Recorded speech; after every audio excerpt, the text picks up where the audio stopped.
కీరవాణి గారిని వేదికపైకి రావాల్సిందిగా ఇన్వైట్ చేస్తున్నాము. ఈ సినిమాలో ఒక పాటలో ఒక పదాలు ఉన్నాయండి, బాధ ఉంటే బీరు కొట్టు, విసిగిపోతే విస్కీ కొట్టు అని. ఎలాంటి మూడ్లో ఉన్నా మేమందరం అయితే కీరవాణి గారి పాట పెట్టు అంటాము. So please please welcome Keeravani గారు. ఎన్నో అద్భుతమైన పాటలు, ముఖ్యంగా నాగార్జున గారితో అల్లరి అల్లుడు, ప్రెసిడెంట్ గారి పెళ్ళాం, ఘరానా బుల్లోడు, అన్నమయ్య, శ్రీరామదాసు, షిరిడీ సాయి, చెప్పుకుంటూ పోతే చాలా చాలా హిట్ సినిమాలు.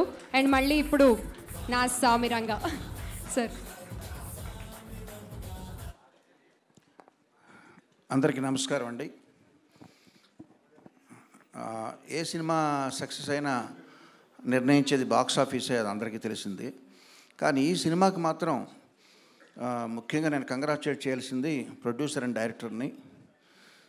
శ్రీనివాస్ గారు, సంక్రాంతికి రిలీజ్ చేద్దామని మీరు నిర్ణయించుకున్నారు, సంకల్పించారు, అనుకున్న పని సాధించారు, కాబట్టి మీకు కంగ్రాట్స్ అండి. విజయ్, సంక్రాంతికి రిలీజ్ చేద్దాం అనుకోవడమే కాదు, అలా అని చెప్పి వన్ ఇయర్ ముందు పెట్టే ప్రివిలేజ్ లేదు. సో జస్ట్ 3 monthsలో దీన్ని ఫాస్టెస్ట్ ప్రొడక్షన్గా ఈ మధ్యకాలంలో చేసి సక్సెస్ సాధించినందుకు నీకు కంగ్రాట్స్. కానీ ఒక చిన్న లోటు ఉండిపోయింది. శ్రీను గారు, నేను ఆర్టీసీ క్రాఫ్ట్ షోస్లో దేవి థియేటర్లో సినిమా చూశాను, ఆడియన్స్ దగ్గర చూసి ఎంజాయ్ చేశానండి. మనం కలిసి మన కొవ్వూరులోనో రాజమండ్రిలోనో చూడాలి, అది చూడలేకపోయాం, ఆ లోటు ఉండిపోయింది. అలాగే విజయ్, నేను మైసూర్ వచ్చాను కంపోజింగ్కి. వచ్చినప్పుడు మనం కార్డ్స్ గేమ్ ప్లాన్ చేసాం, నువ్వు బాగా బిజీగా ఉన్నావు, సో మనం ఆడుకోలేకపోయాం, అదొక లోటు ఉండిపోయింది. But for that I'm very happy. మీ ఇద్దరికి కంగ్రాట్స్ చెప్పాలి, నాగార్జున గారికి కంగ్రాట్స్ చెప్పకూడదు, ఎందుకంటే ఆయనకు థ్యాంక్స్ చెప్పాలి. ఎందుకంటే కొత్త టాలెంట్ని పదే పదే నమ్ముతూ, నమ్మకం ఉంచి, మన టీం వర్క్ మీద ఆయన నమ్మి ఆయన మనకు ఇంత ఫ్రీడమ్ ఇచ్చినందుకు thank you very much sir for repeatedly believing in our talent. And ఈ సినిమా నవరసభరితమైన సినిమాగా వచ్చింది. బట్ అందులో నవరసాలు అంటే ఏడుపు కూడా ఉండాలిగా. నరేష్ గారు బాగా ఏడిపించారు మమ్మల్ని.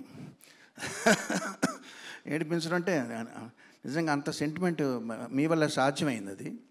అండ్ చాలా మూమెంట్స్ ఉన్నాయండి సినిమాలో, నాకు బెస్ట్ మూమెంట్స్. నాకు సినిమాలో బాగా ఒకటే పిక్ చేయమంటే నాకు ఇష్టమైన మూమెంట్ ఏంటంటే, ఆషిక హర్ష అడుగుతాడు, ఏంటి ఒక్క మర్డర్కి ఇంత డబ్బా అంటే, ఒకటని నేను చెప్పానా అంట. So that was the best and నాకు బాగా నచ్చింది అది.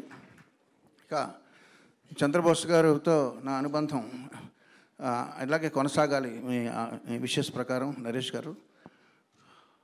ఈ ముఖ్యంగా నేను చెప్పేది ఏంటంటే, విజయ్ నాకు స్ట్రైక్ అయింది. అంటే మనం రోజు చూసేది మన ఇంటి పక్క చెట్టు, పెరట్లో చెట్టుకి విలువ లేదంటారు. అలాగా మనం ఎప్పుడు మనతోనే ఉంటారు కదా అని మర్చిపోయి ఓ పేరు. మన ప్రీ రిలీజ్ ఈవెంట్ని అంత చక్కగా కండక్ట్ చేసిన సుమా గారికి థ్యాంక్స్ చెప్పడం మర్చిపోయావు. ఓకే సార్, నీ బదులు నేను చెప్తున్నాను. ఇప్పుడు ఇది మూడు నెలల్లో కంప్లీట్ చేయాలన్నప్పుడు రికార్డింగ్ కూడా మాకు 10 రోజులు ఇచ్చారండి చేయమని. మామూలుగా అయితే మాకు రికార్డింగ్కి 2 months పడుద్ది. బింబిసార్కి 2 months చేసాం. సో దీనికి 2 months చేసే టైం లేదు. బట్ ఏం చేయాలి, ఇదివరకు రోజుల్లో మాకు సాంగ్స్ కానీ బ్యాక్గ్రౌండ్ స్కోర్ కానీ 50 మంది ఆర్కెస్ట్రా మినిమం ఉండి మాతో చేసేవాళ్ళు. రికార్డింగ్ అంటే 3 days. ఇప్పుడు 50 మంది 100 మంది చేసే పనిని కీబోర్డ్ ప్లేయర్లు అనబడే ప్రోగ్రామర్స్ వాళ్ళు చేయడం మొదలుపెట్టిన తర్వాత, ప్రోగ్రామర్స్ తల మీద ఎంత భారం పడుతుందంటే, నాకు ఒక్క కీబోర్డ్ ప్లేయర్ నాకు మెయిన్గా చేస్తాడు, జీవన్ తన పేరు. నేను జీవన్ నమ్ముకున్నానంటే, ఎవరది? Okay, thank you. నేను జీవన్ నమ్ముకుంటే ఈ సినిమా వరకు కుక్కతోక బట్టి గోదావరి ఈదినట్టే. అంటే జీవన్ కుక్కతోక కాదు, Jeevan is very talented, but 10 రోజుల్లో చేయడం అన్నది ఇంపాసిబుల్. సో నేను ఏం చేశానంటే, సరే 10 రోజుల్లో ఫినిష్ చేయాలి. నాకు బింబిసార్కి 2 months 60 రోజులు పట్టింది. సో మ్యాథమెటిక్స్ ప్రకారం 6 కీబోర్డ్ ప్లేయర్ కావాలి. సో నేను జీవన్తో పాటు ఇంకొక 5 రప్పించి వాళ్ళని రోజు తోమడం అనమాట. సరే, ఎంతైనా వాళ్ళు మనుషులే కదండి. సో వాళ్ళు కొంచెం స్ట్రెస్ ఫీల్ అవుతుంటే వాళ్ళకి పేమెంట్ ఒకటే కాదు, వాళ్ళకు కొంచెం వినోదం కూడా ఇవ్వాలని చెప్పి వాళ్ళు ఒకరోజు అసెంబ్లీ లోపల మన లోకేశ్వరు, సాహితీ చాగంటి ఈ సినిమాలో పాటలు పాడారు.